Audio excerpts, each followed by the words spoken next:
Hey guys what's up, कैसे आप सब। माय नेम इज हिमांशु पल और आप देख रहे हैं मुझे मोशन रांची सेंटर से। तो आज हम लेके आए हैं आपके सामने बहुत ही इंटरेस्टिंग टॉपिक जिसका नाम है आइसोमेरिज्म। तो चलिए स्टार्ट करते हैं आइसोमेरिज्म को। तो आइसोमेरिज्म क्या होता है कि compound which are having same molecular formula. तो compound which are having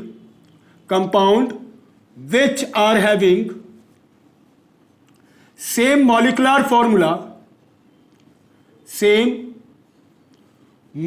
formula but different physical or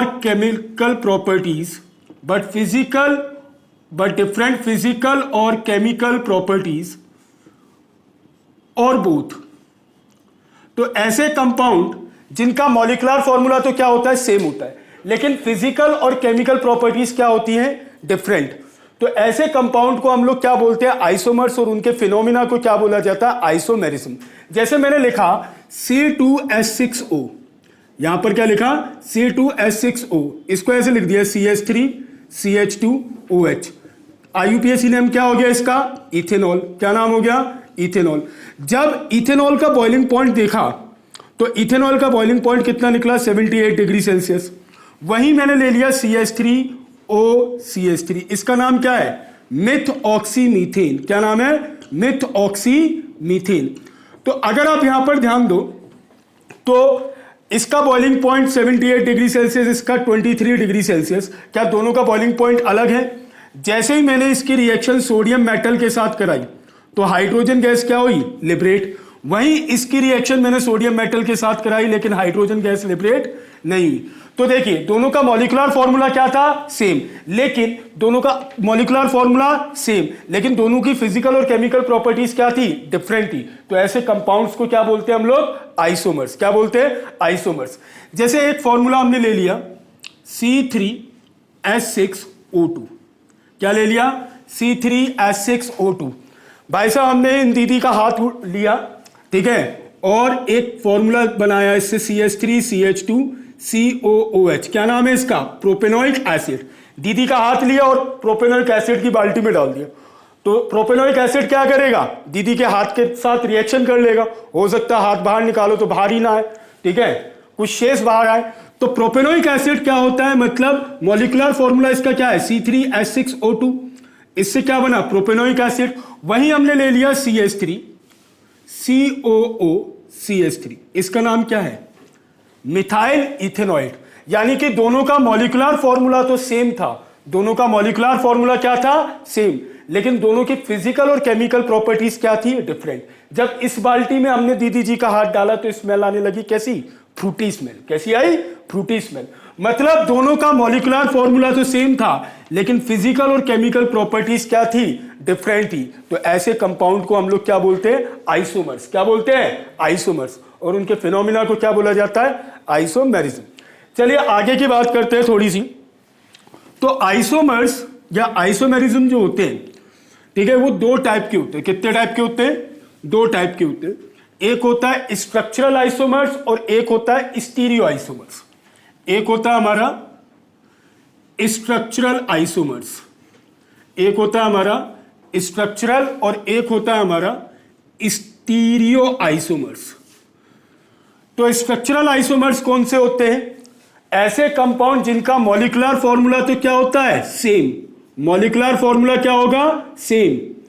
IUPAC नाम क्या होगा, डिफरेंट। IUPAC नाम डिफरेंट, स्ट्रक्चरल फॉर्मूला डिफरेंट। देखिए ऐसे कंपाउंड जिनका मॉलिक्यूलर फॉर्मूला तो क्या होगा, सेम। IUPAC नाम क्या होगा, डिफरेंट। स्ट्रक्चरल फॉर्मूला क्या होगा, डिफरेंट। फिजिकल और केमिकल प्रॉपर्टीज भी क्या होंगी, डिफरेंट। तो उनको हम लोग क्या बोलते हैं, स्ट्रक्चरल आइसोमर्स। क्या बोलते हैं, स्ट्रक्चरल आइसोमर।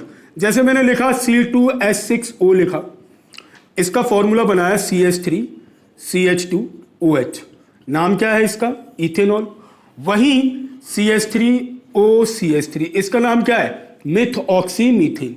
जब मैंने इसके अंदर सोडियम मेटल डाला तो हाइड्रोजन गैस लिबरेट हुई।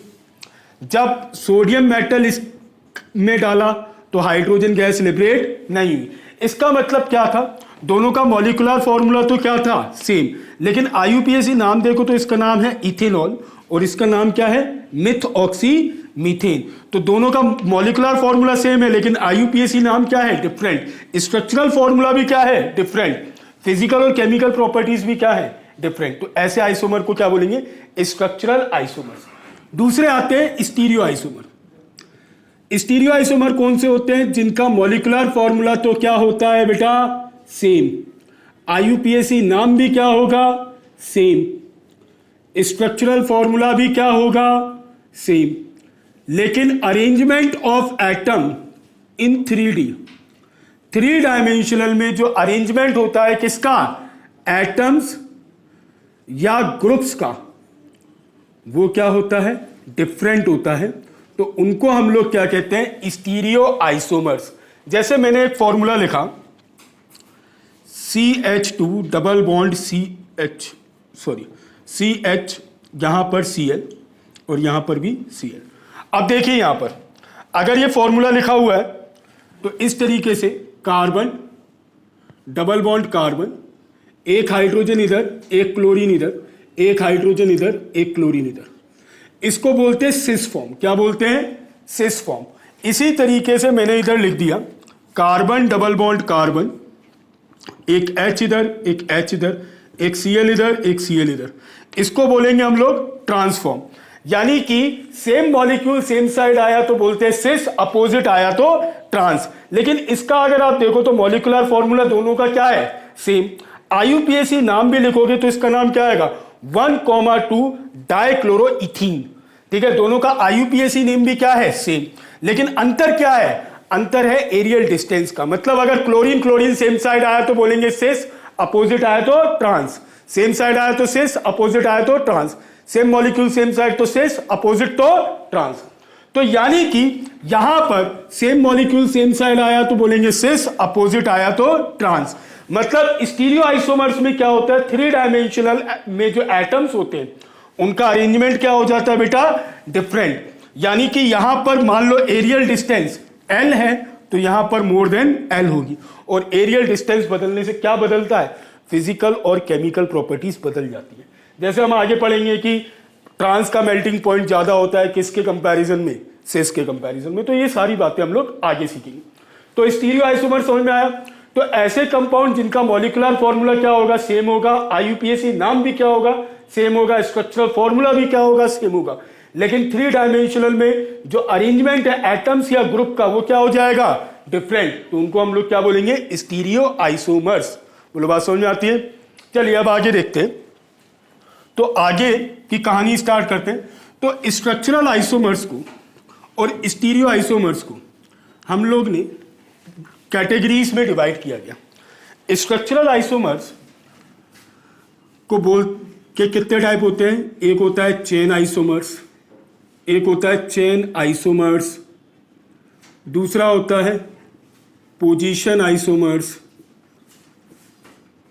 तीसरा होता है फंक्शनल आइसोमर्स, चौथा होता है रिंग चेन आइसोमर्स, पांचवा होता है मेटामर्स, और सिक्स्थ होता है टॉटोमर्स। अगर स्टीरियो आइसोमर्स की बात करें तो इनको 2 पार्ट्स में बांटा गया। एक होता है हमारा कॉन्फर्मेशनल आइसोमर्स, एक होता है हमारा कॉन्फर्मेशनल आइसोमर्स और एक कॉन्फिगरेशनल आइसोमर्स। कॉन्फिगरेशनल 2 टाइप के होते हैं, एक ज्योमेट्रिकल आइसोमर और दूसरा ऑप्टिकल आइसोमर्स। तो चलिए अब बिना समय गवाए हम लोग स्टार्ट करते हैं ज्योमेट्रिकल आइसोमर्स को। तो ज्योमेट्रिकल आइसोमर्स क्या होते हैं, तो पहले लिख लेंगे ज्योमेट्रिकल आइसोमर्स के बारे में। Isomerism arise which is due to restricted rotation. Isomerism arise which is due to restricted rotation. Restricted rotation की वजह से जो आइसोमेरिज्म होता है उनको हम लोग क्या कहते हैं, ज्योमेट्रिकल आइसोमर्स। जीआई की 3 कंडीशन होती हैं। जीआई कभी भी 3 कंडीशन में शो होता है। पहला, rotation absent, rotation absent, rotation क्या होना चाहिए? Absent. Different group on the same atom, different group on the same atom.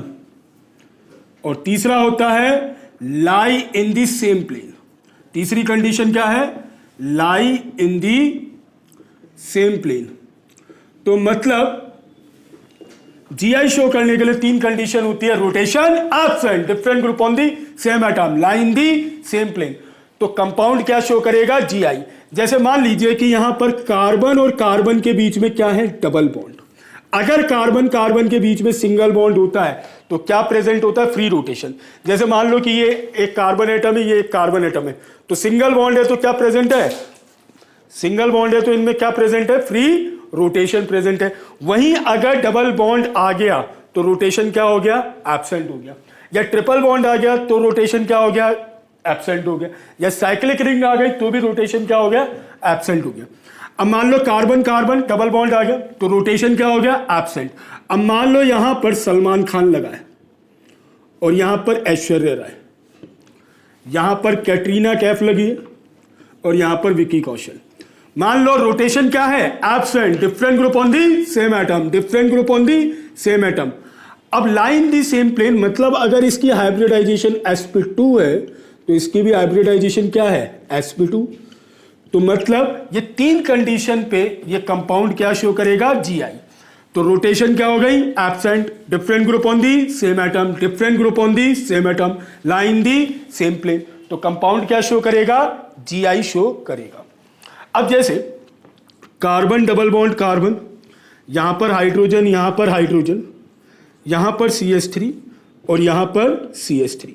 देखिए रोटेशन क्या है? Absent, different group on the same atom, different group on the same atom, line the same plane. तो क्या ये compound GI show कर रहा है? कर रहा है। ठीक है। लेकिन अगर आप देखो तो carbon triple bond carbon, rotation क्या हो गई? एब्सेंट। लेकिन क्या यहां पर डिफरेंट ग्रुप आ सकता है? नहीं आ सकता। तो क्या ये कंपाउंड ट्रिपल बॉन्ड कंपाउंड कभी भी जीआई शो करेगा? नहीं करेगा।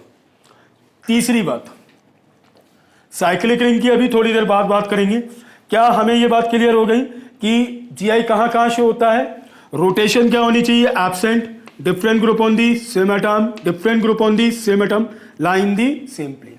जैसे हम मान लो कि यहां पर कार्बन डबल बॉन्ड कार्बन ऐसे दे रखा है, यहां पर फ्लावर लगा हुआ है, यहां पर राजकुमारी कल्लो, यहां पर बिहारी बाबू और यहां पर हमारा इंडियन लगा हुआ है। तो fluorine chlorine bromine iodine, rotation क्या है? Absent, different group on the same atom, different group on the same atom, line the same plane. क्या ये कंपाउंड जीआई शो करेगा? ये जीआई शो करेगा। क्लियर और नॉट क्लियर? क्लियर। ठीक है। अब यहां पर एक कंसेप्ट और आता है, हॉरी वटी हॉरी। कौन सा कंसेप्ट? हॉरी वटी हॉरी। अब जैसे मान लो कि लगातार पाई बॉन्ड हो या लगातार रिंग हो, तब क्या करते हैं? जैसे मान लो कि carbon double bond carbon double bond carbon और यहां पर H, यहां पर Cl, यहां पर भिखमंगा, यहां पर कल्लो। अब देखिए रोटेशन एब्सेंट है कि नहीं है? है। Rotation absent, different group on the same atom, different group on the same atom, lie in the same plane नहीं है। देखिए कैसे नहीं है? क्योंकि पहले वाले पाई बॉन्ड को बोलते हैं हॉरी और दूसरे वाले पाई बॉन्ड को बोलते हैं वर्टी। हॉरी वर्टी। अब देखो जैसे ऐसे समझते हैं कि ये एक पाई बॉन्ड है, ये हॉरिजॉन्टल है, ये दूसरा पाई बॉन्ड है, ये वर्टिकल है। अब देखिए ये हाइड्रोजन को रिप्रेजेंट कर रहा हूं मैं। ठीक है। जब हमने 180 डिग्री पे रोटेट कराया, क्या एरियल डिस्टेंस में कोई फर्क आया? नाच नहीं रहा हूं मैं। देखो एरियल डिस्टेंस में कोई फर्क आया? पहले इतना था, 180 डिग्री पे रोटेट कराने पर एरियल डिस्टेंस में कोई फर्क आ रहा है? नहीं आ रहा।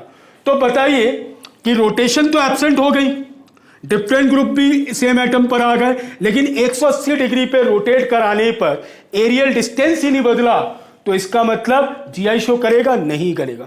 जीआई का मतलब होता है एरियल डिस्टेंस का बदलना। जैसे अब मान लो कि ये एक ही प्लेन में, ठीक है, जैसे एक ही प्लेन में दोनों हाइड्रोजन एक ही प्लेन में 180 डिग्री पे रोटेट कराया, क्या एरियल डिस्टेंस बदला कि नहीं बदला? बदला।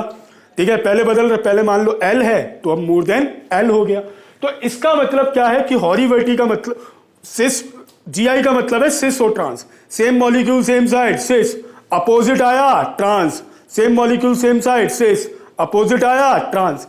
अब हॉरी वर्टी में समझो, अब ये सेम साइड है मान लो, ठीक है, अगर 180 डिग्री पे भी एरियल डिस्टेंस चेंज हो रहा है, नहीं हो रहा, तो एरियल डिस्टेंस ही नहीं चेंज हुआ तो सिस ट्रांस बनेगा, नहीं बनेगा।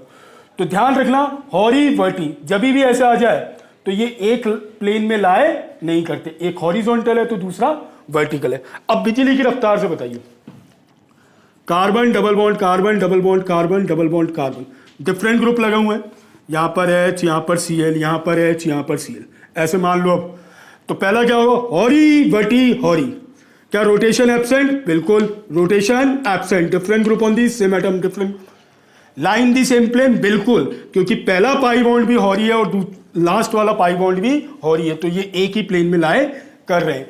लेकिन ये एक प्लेन में लाई नहीं कर रहे क्योंकि पहला पाई बॉन्ड हॉरी है और दूसरा लास्ट वाला वर्टी है, तो ये एक प्लेन में लाई नहीं कर रहे। क्यों, क्योंकि एक अगर हॉरी है दूसरा वर्टी है, जब आप 180 डिग्री पे रोटेट कराओगे तो एरियल डिस्टेंस यहां पर नहीं बदल रहा, बट यहां पर 180 डिग्री पे रोटेशन कराने पर एरियल डिस्टेंस चेंज होता है, और एरियल डिस्टेंस चेंज होगा तो ये कंपाउंड जीआई शो करेगा, सिस ट्रांस बनाएगा, ये सिस ट्रांस नहीं बनाएगा। चलो आज के लिए थैंक यू।